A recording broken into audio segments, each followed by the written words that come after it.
Welcome to episode 24 of Forest Focus. I'm your host, Paul Wade, with the Regional Public Affairs and Communications Office.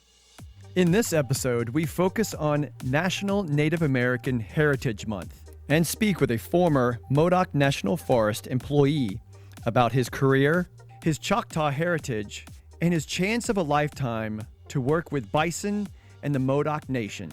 Welcome to the show, Ken Sandusky. Ken, can you tell us about your childhood and your family lineage? I was born and raised in Klamath Falls, Oregon. And, that's just over the border, a short distance from where the Modoc Nation has purchased a new ranch. And my mom's parents had come from Oklahoma at a young age. My papa was a railroad person, and my grandma came with him at a very young age to start their family in Southern Oregon. My grandma was about half Choctaw and was born and raised in Valiant, Oklahoma. The southeast corner of Oklahoma is where the Choctaws were removed to on the Trail of Tears. I'm descendant from 3 people who survived that journey.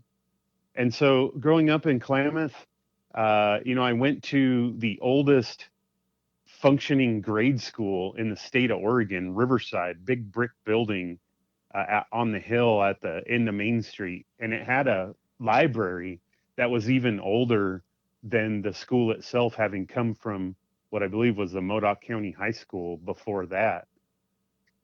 And then also having teachers that took interest in making sure we understood the real history of the land we occupied, and spending a lot of time reading in that old library. I became a fan of Captain Jack and the Modocs. And at the same time I was learning, about that part of my heritage of being a Choctaw, I was also coming to understand what those people had endured and learned about the tribe in Oklahoma that had resulted from the folks that had been captured after the Modoc War being removed on cattle cars, railroad cattle cars to Oklahoma. And so we're probably talking about 5th grade when these things coalesced in my mind to kind of result in an interesting connection for me. Having been raised and related to a lot of Modoc descendants who were Klamath tribal members, those Modocs who didn't get removed or had come back when allowed and joined the Klamath tribes based out of Chiloquin, Oregon. I had connections with them and understanding of what went on with those folks because they sat right next to me in class or were my cousins, are my cousins and family members. But then understanding that there was a tribe in Oklahoma descendant from these same lines that, were making a life for themselves in Oklahoma. You mentioned connection to the tribes and therefore connection to the land. Please expound on that and how it has guided you to what you have worked towards for over 14 years. I was also learning about the bison herds and, kind of understanding the productivity on the continent prior to, settlement, quote, settlement. And, kind of coalescing again around a thought process of, traditional ecological knowledge. And I didn't know that term at the time, but I did start to gain an understanding of the active management practices that 500 plus nations had utilized since time immemorial, prior to Columbus stumbling ashore. And, the bison being really the biggest example, the most prominent example of traditional ecological knowledge and active management in the plains areas. But, that extends to healthy fire practice, prescribed burning, and the way indigenous peoples used fire, the way they managed their fisheries, all the way to the floating gardens utilized by the Aztecs, which we still can't create, or some of the monolithic structures that confound archaeologists about just how these were created by what amounted to Stone Age peoples. The list goes on, but in this case, I was coming to realize that the bison were managed by the tribes for their productivity in concert with nature, in cooperation with nature, just as everything was done back then. Nature had agency, a spirit that was to be respected. Well, I know you are absolutely excited to tell us about your work with bison, but I want to take a step back here, and I want you to tell the listeners, how did you get into a land management career, and certainly as a public affairs officer for the Forest Service? Well, I come from a timber family. My dad worked one job his whole life. He started when he was 17 and retired in his late 60s uh, as a mechanic at the mill. My grandfather was a forester for Weyerhaeuser, and I kind of thought at a young age, I always wanted to be a pilot. I wanted to fly, but being realistic, I figured I'd end up working at the mill. But the spotted owl era came about, and so having graduated from high school and not had a whole lot of direction set, there weren't jobs available, and so a lot of us wandered a bit. Tried to go to school here and there. Did wasn't highly successful at that. Ended up in a seasonal jobs. Running chainsaw is where I really felt I belonged, and I even back then I kind of used the term chainsaw environmentalist. That was before that environmentalist word took on the negative connotations that it has these days. Not to insult any of those folks, but kind of active land management. So using chainsaws to address the problems that face our forests and our lands in general. Around here, it's juniper encroachment due to the exclusion of healthy wildfire. So again, another connection back to traditional ecological knowledge, the use of healthy fire. And then in that case, mimicking that with mechanical removal via chainsaw work. I did a lot of that, tree care, landscaping, even climbed and topped trees, some firefighting. That point in time climatically was not a lot of fires going on, so we didn't stay very busy. I ended up working for the Forest Service through the Job Corps fire crew, but then as a seasonal for a couple of seasons up at Chemalt on what was the Wainema back then, before the Fremont Wainema became one forest, and did thinning unit layout, tree stand inventory, monument location. It's kind of just a big Easter egg hunt out in the woods. And, that's when I kind of figured I wanted to be outside. There was some cutbacks at that time, the Clinton era, we had a shutdown. We worked through, we didn't know if we were going to get paid. And then the shutdown concluded, we got paid, but a very short time later, the whole crew got laid off and not hired back for the following season. We had been promised 5 seasons minimum on this special projects crew in Chemalt, and got through 1.5 seasons, I believe, before those cutbacks forced our jobs to be downsized. At that time, I again had no direction, and I went back to seasonal work and got in trouble. I wasn't always making the best decisions at that time. And so I had moved to Portland. I was still doing seasonal work up there, running chainsaw. And I ended up moving back to Klamath Falls from Portland after a few years to go to work for the Running Y Ranch Resort. And we built a golf course there. Arnold Palmer designed golf course on the shores of Klamath Lake, just outside of Klamath Falls. I became the guest services crew leader after a while. I did sales and marketing at that point, and I thought I was changing my career. I thought I had went from a land management career into a more of a customer service oriented sales and marketing type of career. And I was happy to do that for the rest of my work life at that time. Because of my background in land management, I had taken over managing the wetlands. They did wetlands mitigation work at the Running Y to mitigate upland development of the golf course and home sites. And so I had taken on managing those wetlands, just trying to help keep the bugs down by transplanting minnows to eat the bugs and different things like that.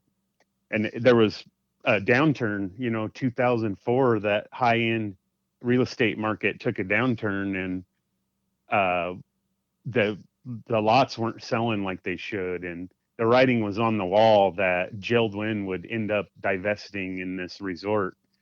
And so I decided to go back to school, and in 3 years, I graduated with honors from Oregon Institute of Technology with a communications degree.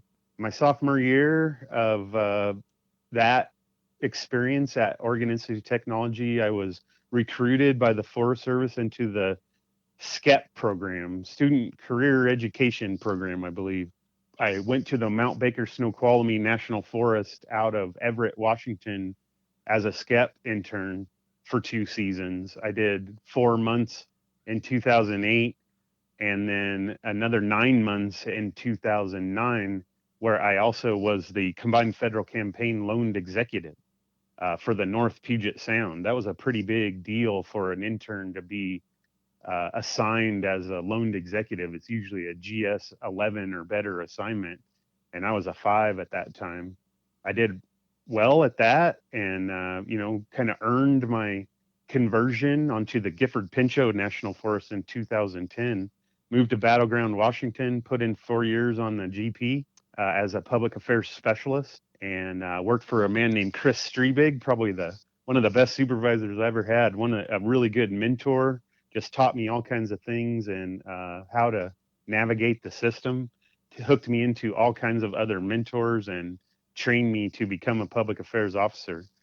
Got promoted onto the Malheur out of John Day, where I put in a year before transferring to the Modoc in a lateral move to come home, really, back to Jefferson State, where I was born and raised, and worked on the Modoc National Forest as the public affairs staff officer since 2014. And you were the tribal liaison on the Modoc, correct?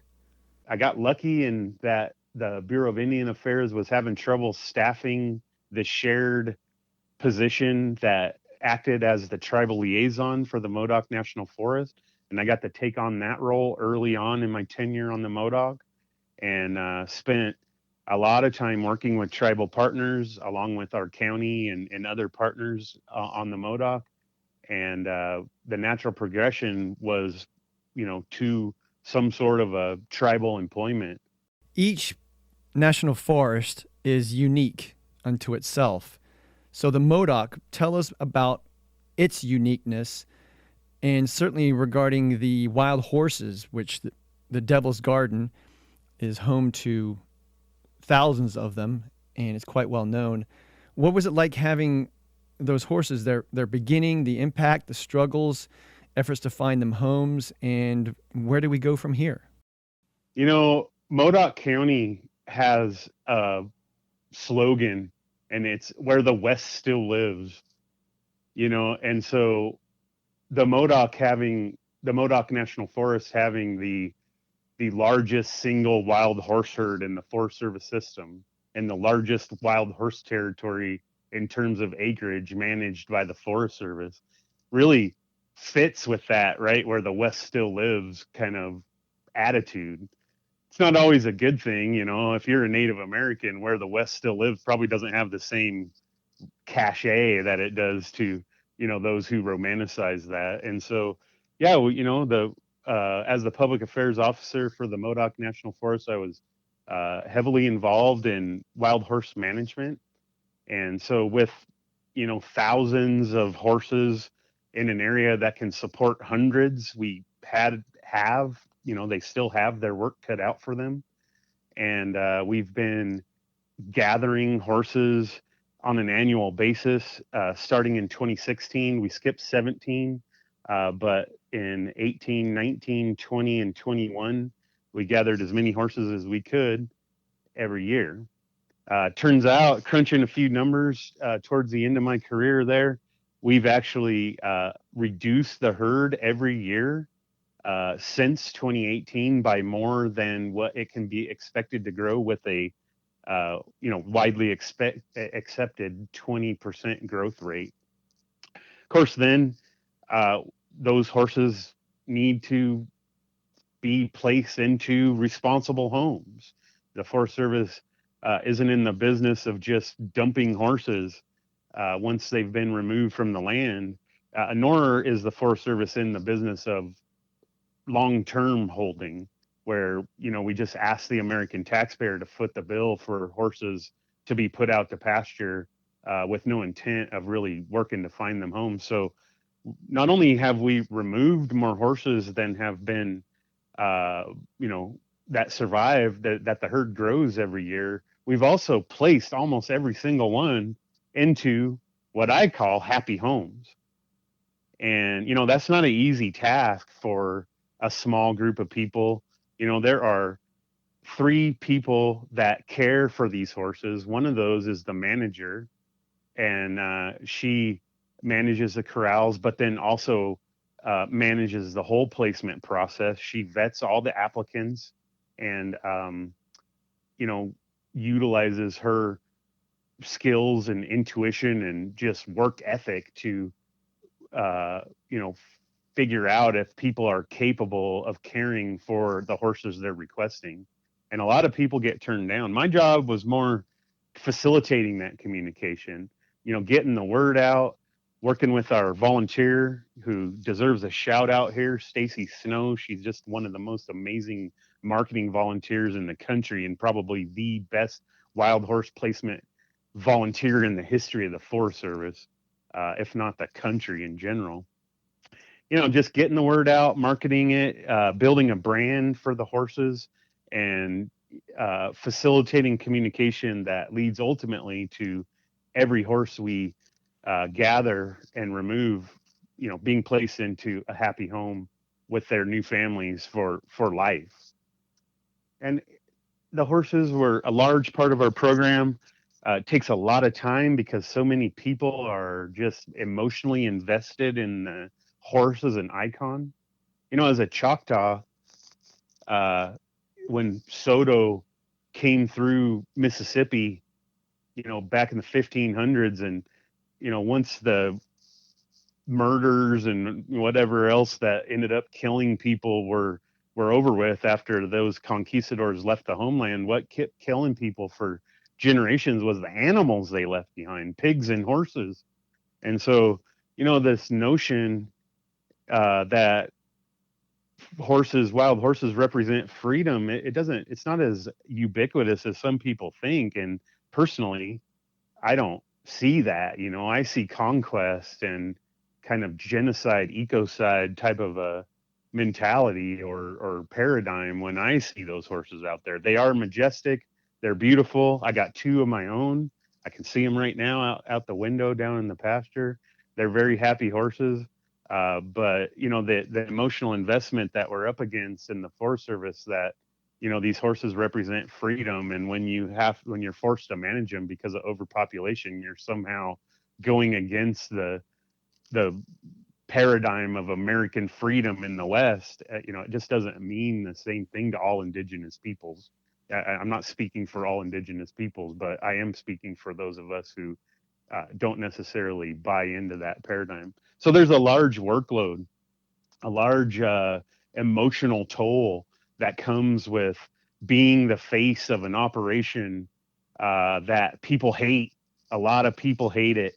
And the story that gets told about us is not the whole story. They're very focused on the worst parts of it.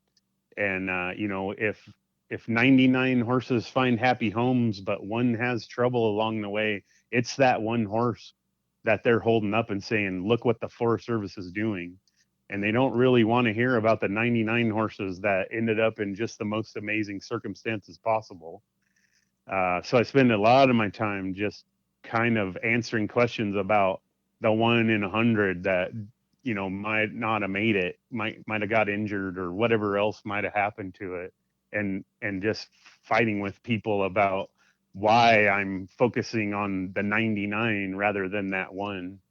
It comes with an emotional toll for sure.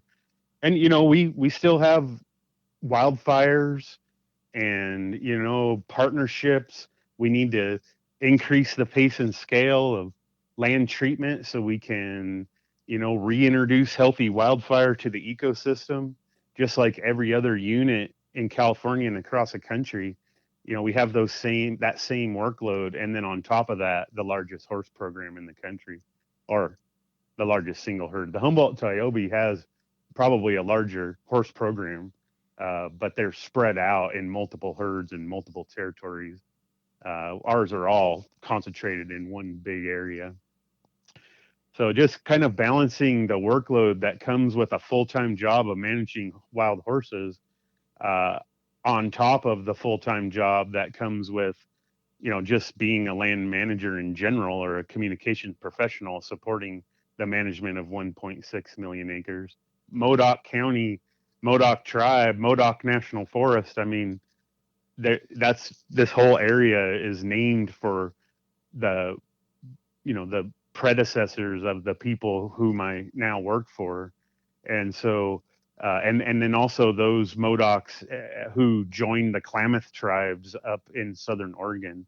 I don't want to leave them out either, because this is a unique situation where there are two Native American tribes who have members who are descendant from the same group of people. It's very complicated history, but uh, having such a large area and so many important landscapes named after them, that attests to the respect that they commanded, and the kind of the just the value that they brought and still to this day bring as a people.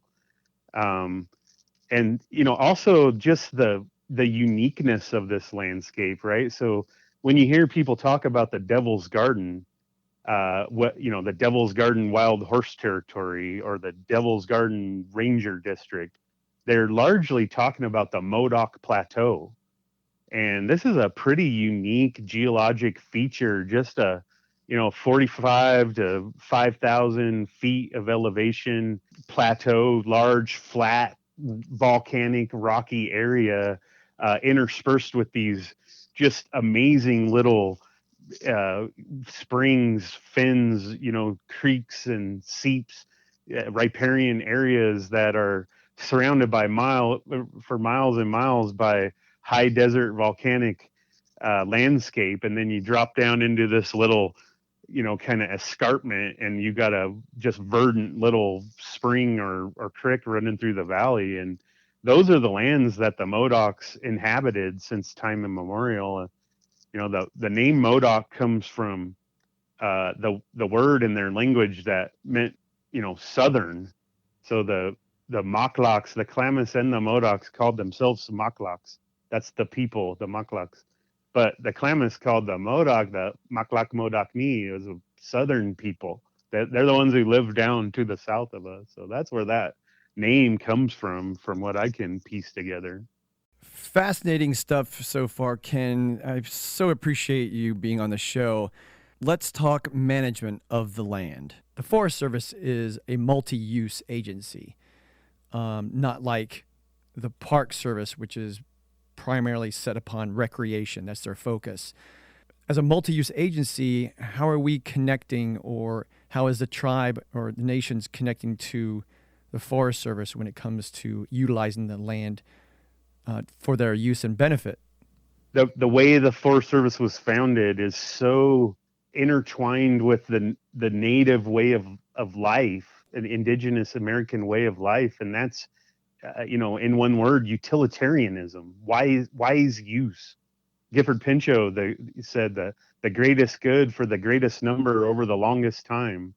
And so the Forest Service mandate of mixed use, of wise use, sustainable economic production combined with recreation opportunities, and preservation of unique landscapes is largely similar to the traditional lifeways of most native tribes, especially the Modocs and the other indigenous folks from this area. They were and are to this day very invested in the land and what the land can provide to sustain the people. The back to the management, because of the land that they inhabited, those riparian areas, those springs and shallow lakes and just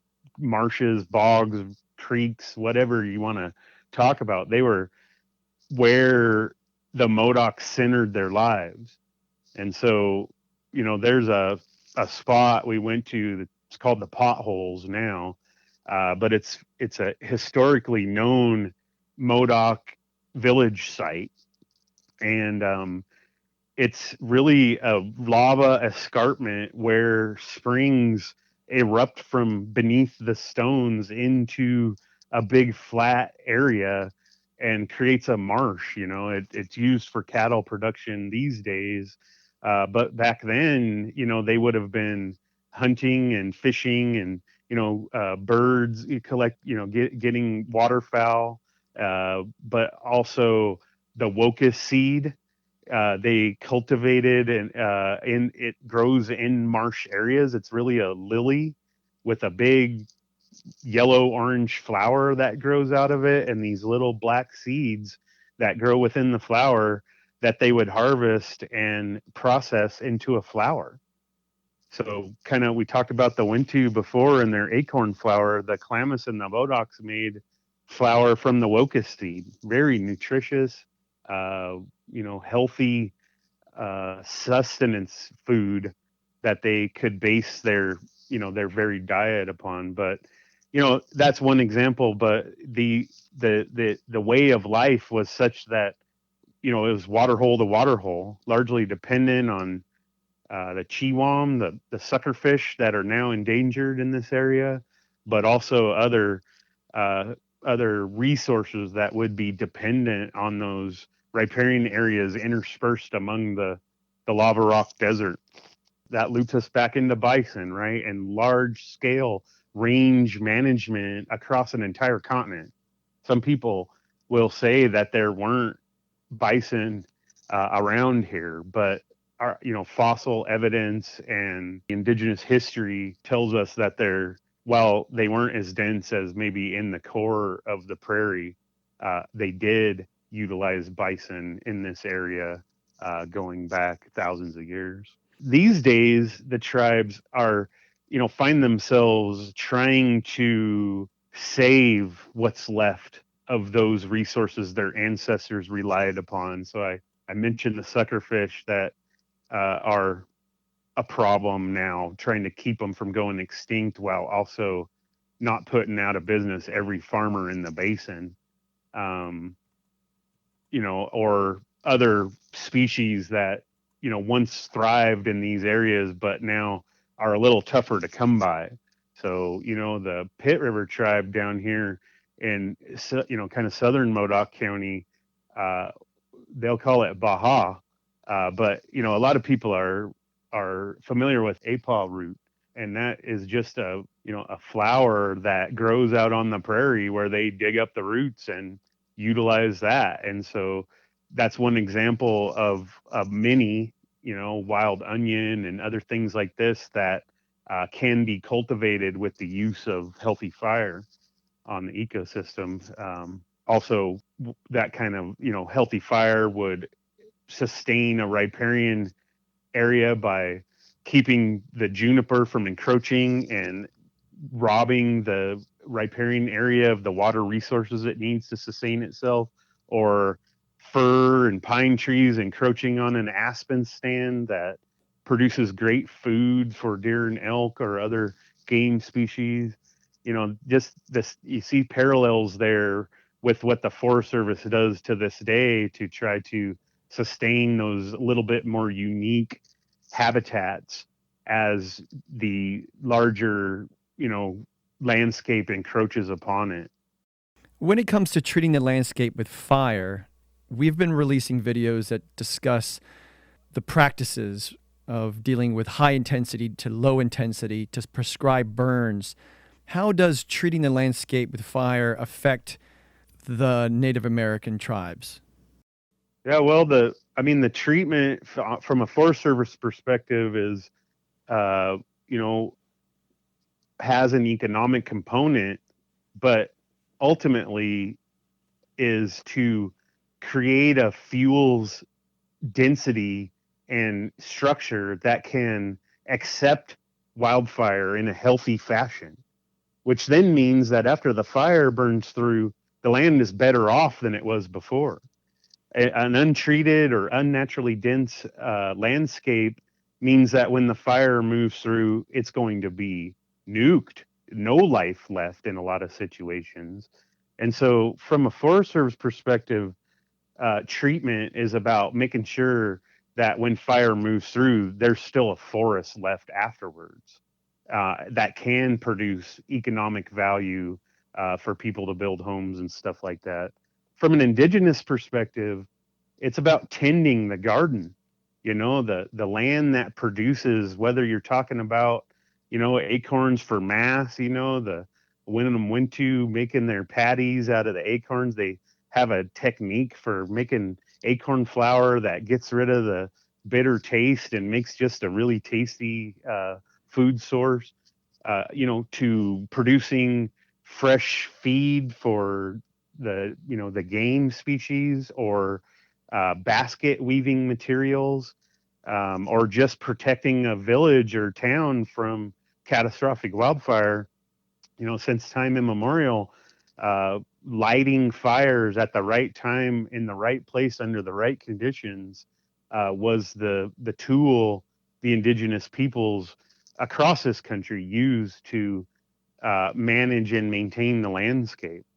That we talk about fire because it's what's in front of us right now, as far as kind of rediscovering what the natives did for thousands of years and kind of implementing a paradigm similar to that.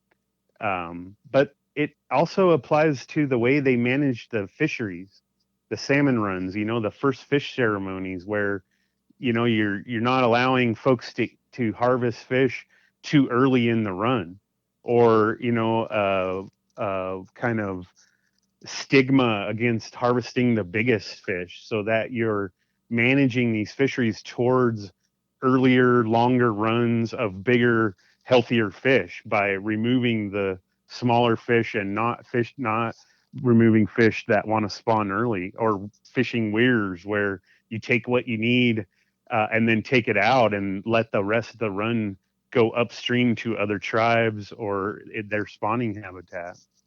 To tie a bow on that, the industrial practices that have typified the last 100 or 200 years, those were extended into forestry practice in a large way, and so instead of, looking to enhance the resources on the landscape, it was like, how can we benefit from removing those resources? And, from this perspective of our current time, it sometimes looks like there wasn't a lot of thought given to what the future might bring after we, cut down all the biggest trees in the forest. And, I think that we're living in that now, right? It's not just about not being allowed through litigation or whatever to actively manage the forest. It's also about how the forests were managed for 100 years prior to when we started to be hindered from all the great active management that we could accomplish on the landscape. And so that's where where we're connecting back, right? And so it's not about go and cut every single big tree and make rich people richer, or about just leave it alone and let nature take its course. It's about that wise use and that vision for the future, thinking about people who aren't even born yet. Though, I always think about the firefighters. Every time we put out a fire that maybe we could get some benefit from, or aren't allowed to harvest, do a thinning project because of litigation, or can't put down healthy prescribed fire because somebody might have an asthma attack. I'm thinking about those firefighters who aren't born yet, and what our firefighters go through every day, and how much worse it can get for that next generation. And I think that indigenous practice was such that, you hear it all the time, right? 7 generations. And so, there was a responsibility to the future that I think we're just starting to rediscover in our practice. How is what we're going to do today either going to benefit or hurt future generations? And, the Forest Service safety culture, I would hope, can be extended to those yet unborn, right? And so every decision we make to put off danger to the future might not be a safety risk to this generation's firefighters, but could represent a huge safety risk to future generations firefighters. Where we decide to place our houses, or how we build homes in the wildland urban interface, or other decisions we make to this day. It might not affect the people who build and live in those homes right now, though it is doing that. It could be their kids or their kids' kids that end up suffering from those decisions. So that's where I tie it back to indigenous practice, in that the decisions we make now have, compounding ramifications into the future that when we're not thinking about, we're not managing, right? Failure to plan is to plan to fail. And if you're not thinking about how your decisions are going to impact future generations, then you're basically guaranteeing that they're going to have problems based on what you do, no matter how well intentioned. Well, in the 14 years plus, you have been on many fire assignments and certainly seen its impact on the land around the Modoc National Forest. But now, as you have alluded to, you have a new opportunity to shape and steward the land. You said it was a dream you had when you were younger. So tell us how this came about. I had a dream at that time to eventually be able to work bison, to grow a bison herd and produce meat in a way that complemented nature rather than fought against it.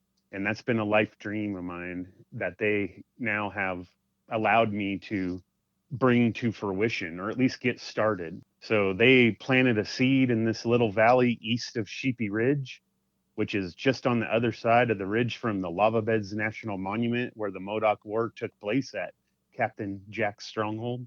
They've planted a seed by purchasing that land, and my job is to nurture it and help it grow into a productive bison ranch. But I hope that the vision can come to fruition of more of a preserve, of a refuge situation where wildlife and flora and fauna native to the area can flourish along with the herd, to be able to produce that healthy sustenance for not only native peoples but everybody who wants to partake. When the Modoc Nation was coming back, they had purchased some land near where the Modoc War took place. They ended up they now own the airport, the Tule Lake Airport, which is a agricultural hub for the area for crop dusting. They mix fertilizer there and things like that. So that airport is really important to the agricultural communities of Modoc and eastern Siskiyou County. And so when they purchased that airport and those lands, that was a sign that they were, coming back, so to speak. They have very successful business entities in Oklahoma. And so, they're just looking to establish some business and community ties in Northern California, in addition to everything they've accomplished in Oklahoma.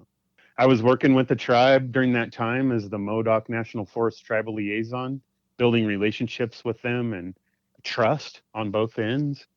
They needed someone to who's familiar with the area and the people here, but also has the tribe's interests at heart to oversee their operations here.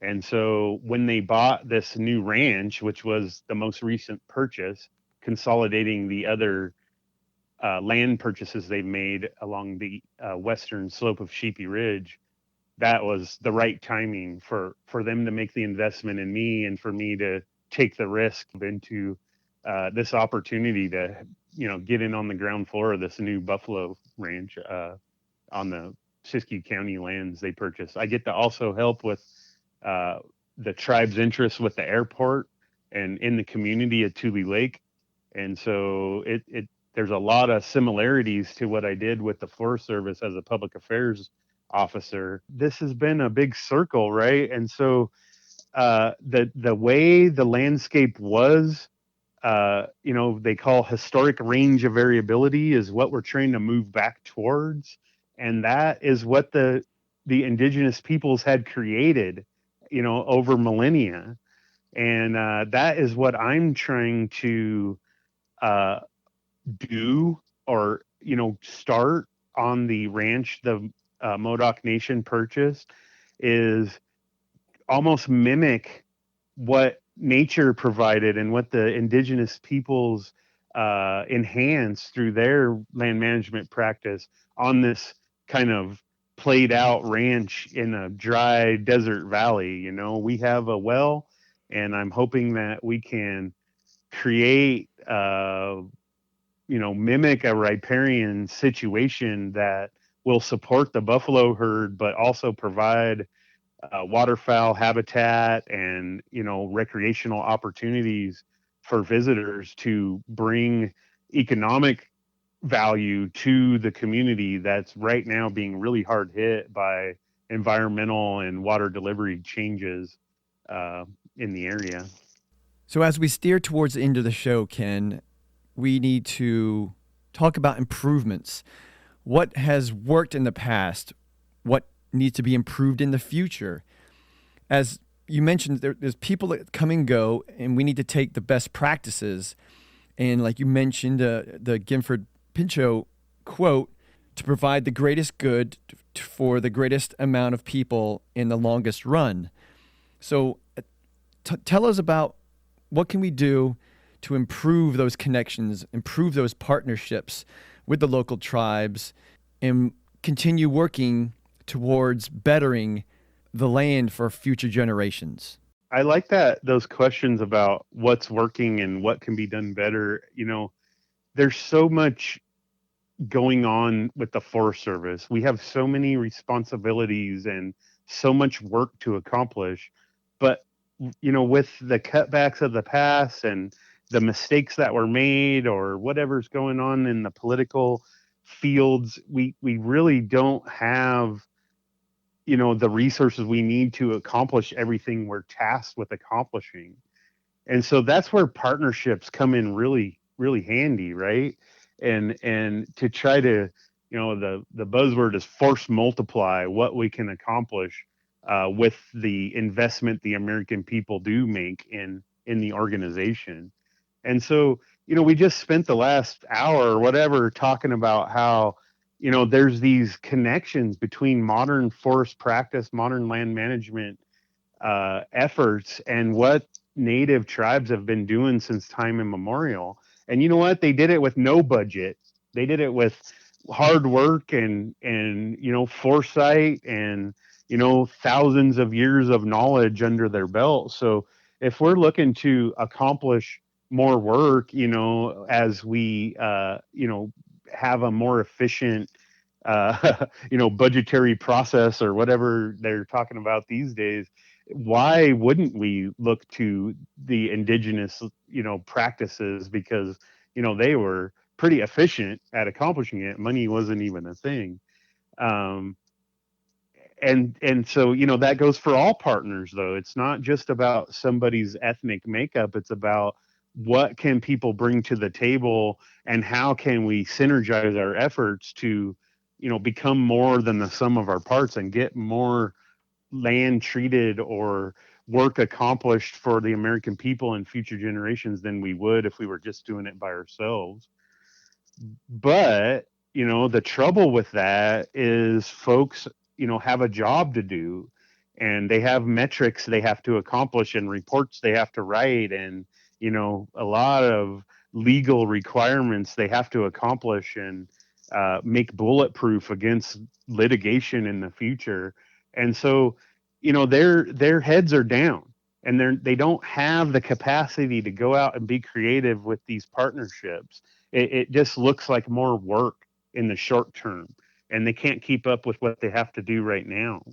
Empowerment of the people who are chasing those partnerships, and encouragement of people who think they don't have time to, put down a task or two, so that maybe eventually they can actually accomplish more by synergizing with people of minded, like intentions, would go a long way. And then, the colonial mindset, I hate to have to go into that, but when you hear indigenous peoples talk about colonialism and conquest, this is the kind of thing they're talking about, right? Where they go to the Forest Service or whatever agency and they say, we want to do this, or we want a meeting or whatever, and then nobody calls them back, or they have a meeting and somebody took notes but nothing ever gets done about it. There's still a marginalization. There's still this attitude that, among some folks, I don't want to paint with too broad of a brush, but um, that if I go to the Forest Service, they're just gonna ignore me or waste my time or whatever.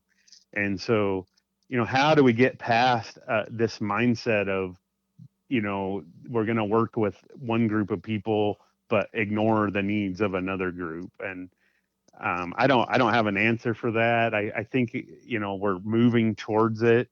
But what I can tell you is we can't do it without them. We can't become more efficient and, reinvent their management paradigm, or at least the effects of that on the landscape, without, trying to incorporate what they bring to the table in a more meaningful way than we can currently. It's not just about checking boxes and following laws and reporting to the state historic preservation office, right? That's not meaningful. What's meaningful is when we do these projects like they're doing on the Klamath River with the Karuk and others, or otherwise engage these folks meaningfully, that we end up with something tangible on the landscape. Ken, how about some final thoughts regarding the land, the fire, the management of it all, and of course some takeaways for the listeners?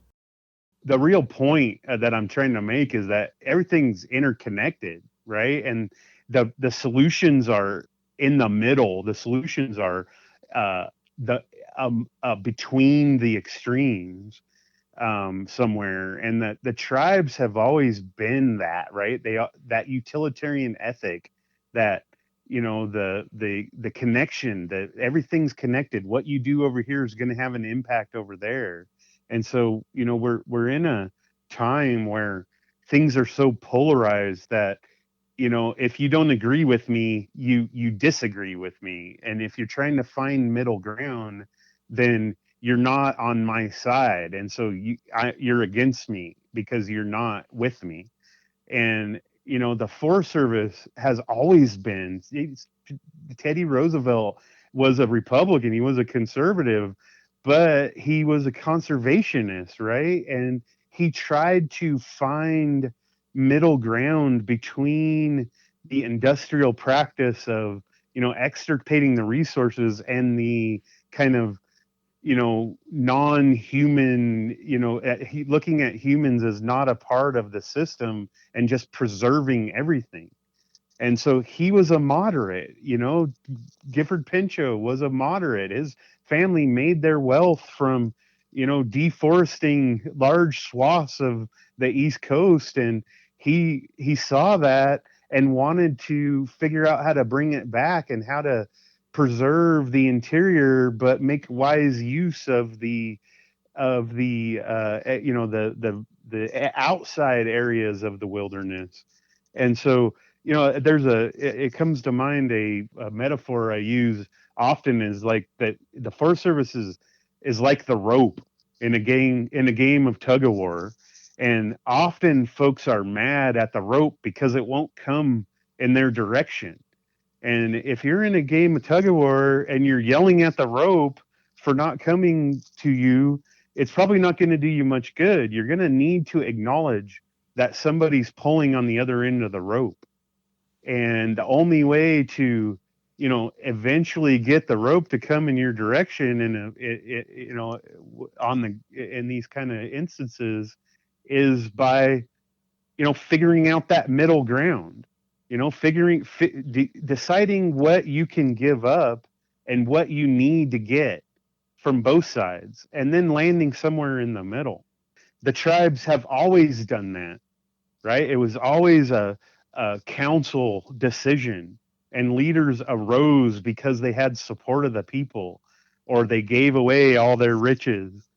And so, we'll move forward in a productive fashion when the extremists are no longer driving the conversation, when the moderates and when the people who can compromise and come up with lasting solutions are empowered to implement those solutions. And that's where I think the ultimate tie to, indigenous practice lies in finding middle ground, and then everybody working towards that solution together, rather than just fighting back and forth for everything they want out of the, from the outcome. Well, thank you, Ken, for sharing your story, your career, your future on this episode about Native American Heritage Month. For more information about the Modoc National Forest, the Devil's Garden horses, the Modoc Nation, and more, please check the show's description links. Thank you for listening. To learn more about this show, share it, or hear our other episodes, please search Forest Focus Podcast. And if you have questions or suggestions on a topic of area of expertise you would like us to feature, please email us at sm.fs.r5ffpodcast@usda.gov. Until next time, enjoy your public lands. And remember to recreate responsibly. Know before you go, and learn what you can do to prevent wildfires. Take care.